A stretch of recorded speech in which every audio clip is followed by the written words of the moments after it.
Joe Biden, Presiden Amerika Serikat, baru-baru ini berbicara melalui sambungan telepon dengan Benjamin Netanyahu selaku Perdana Menteri Israel.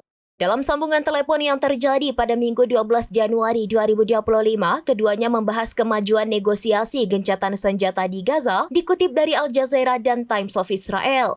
Biden menekankan pentingnya untuk segera mengakhiri pertempuran yang berlangsung di Gaza dan memastikan pengembalian tawanan Israel yang ditahan oleh Hamas. Ini merupakan bagian dari upaya Amerika Serikat untuk mencapai kesepakatan gencatan senjata sebelum pelantikan Presiden terpilih Donald Trump pada 20 Januari 2025.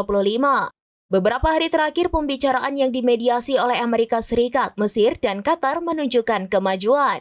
Putaran terakhir pembicaraan berlangsung di Doha, ibu kota Qatar. Kepala Badan Intelijen Luar Negeri Israel Mossad, David Barnea, serta penasihat utama Timur Tengah Biden, Brett McGurk, turut hadir dalam pertemuan penting itu.